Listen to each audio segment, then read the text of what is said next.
Pemirsa Ratona TV yang berbahagia, kita lanjutkan kisah tentang Sabit tadi yang mencoba menemui pemilik kebun apel untuk mengikhlaskan apel yang tidak sampai seperdua gigitan ia makan. Ketika bertemu dengan pemilik kebun apel yang ia makan dan mengutarakan perihal maksud kedatangannya, Sabit kaget mendengar jawaban dari pemilik kebun apel tersebut bahwa nanti ia mau mengikhlaskan apel yang Sabit makan itu ketika Sabit mau menikahi putri dari pemilik kebun apel tersebut. Akan tetapi menurut orang tuanya, putrinya tersebut adalah orang yang lumpuh, orang yang buta, dan orang yang tuli. Karena keinginan Sabit untuk tidak mau memakan sesuatu yang haram, maka Sabit mengiyakan untuk menikahi putri dari pemilik kebun apel tersebut. Dalam riwayat diceritakan bahwa ketika malam hari Sabit mengetuk pintu kamar istrinya dan mengucapkan salam, "Assalamualaikum." Terdengar jawaban dari dalam kamar, "Waalaikumsalam." Sabit kaget karena yang ia ingat menurut orang tuanya bahwa yang ia akan nikahi ini adalah seorang yang bisu. Dengan penuh keraguan, Sabit masuk ke dalam kamar dan luar biasa. Sabit menemui seorang sosok wanita yang sempurna dan akhirnya istrinya mengatakan bahwa betul apa yang dikatakan oleh ayah saya. Saya buta, maksudnya tidak pernah melihat sesuatu yang dilarang oleh Allah Subhanahu wa taala. Saya bisu, maksudnya tidak pernah berkata-kata sesuatu yang dilarang oleh Allah Subhanahu wa taala. Saya lumpuh, maksudnya tidak pernah berjalan di tempat-tempat yang dilarang oleh Allah Subhanahu wa taala. Akhirnya Sabit dan istrinya mengarungi bahtera rumah tangga dengan bahagia. Dan dalam perjalanan rumah tangganya, Sabit konsisten tidak pernah memberikan anak-anaknya, keluarganya sesuatu yang bersumber dari yang haram. Maka pemirsa Ratona TV yang berbahagia, dari pernikahan Sabit inilah lahir Imam Abu Hanifah, salah satu 4 imam mazhab pencetus mazhab Hanafi.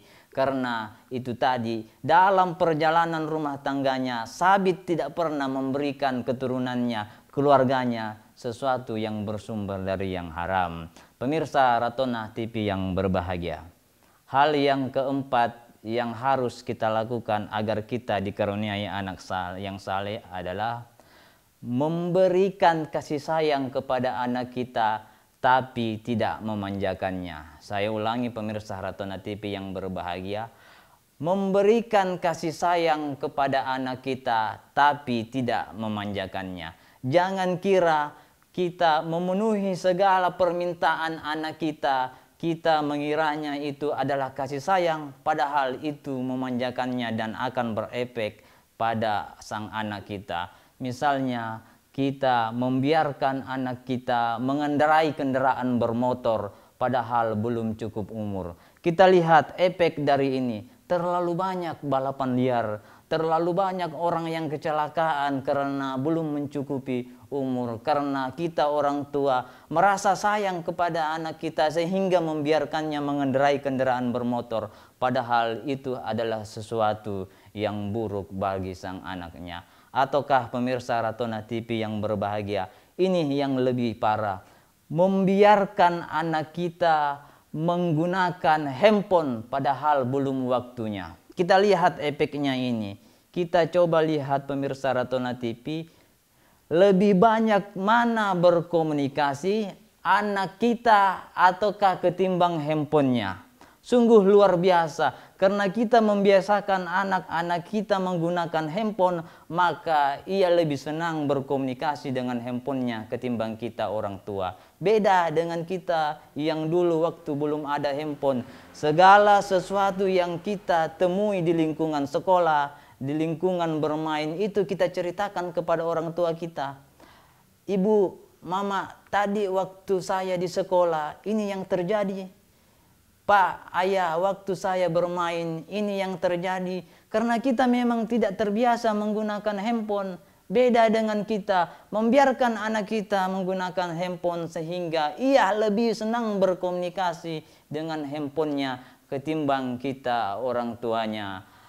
Nah, pemirsa Ratona TV yang berbahagia, itulah 4 hal yang harus kita lakukan agar kita dikaruniai keturunan anak yang saleh. Saya ulangi, yang pertama adalah untuk mendapatkan anak yang saleh, yang harus terlebih dahulu menjadi orang yang saleh adalah kedua orang tuanya. Yang kedua, kita sebagai orang tua jangan pernah letih mendoakan anak kita menjadi anak yang saleh. Yang ketiga adalah tanggung jawab kita sebagai orang tua. Jangan sekali-kali memberikan anak keturunan kita sesuatu yang bersumber dari yang haram. Yang terakhir adalah jangan sekali-kali memanjakan anak kita. Kita boleh memberikan kasih sayang kepada anak kita, tapi jangan sekali-kali memanjakannya. Pemirsa Ratona TV yang berbahagia, itulah 4 hal yang harus kita lakukan agar kita dikaruniai oleh keturunan anak-anak yang saleh.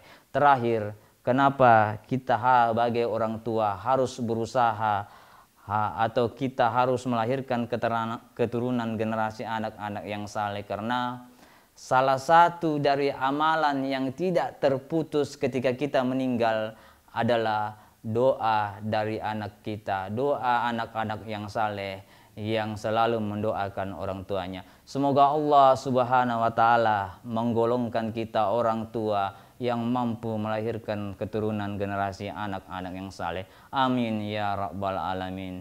Minallahi musta'an walaitiklan. Wallahu muwafiq ila aqwamit thariq. Assalamualaikum warahmatullahi wabarakatuh.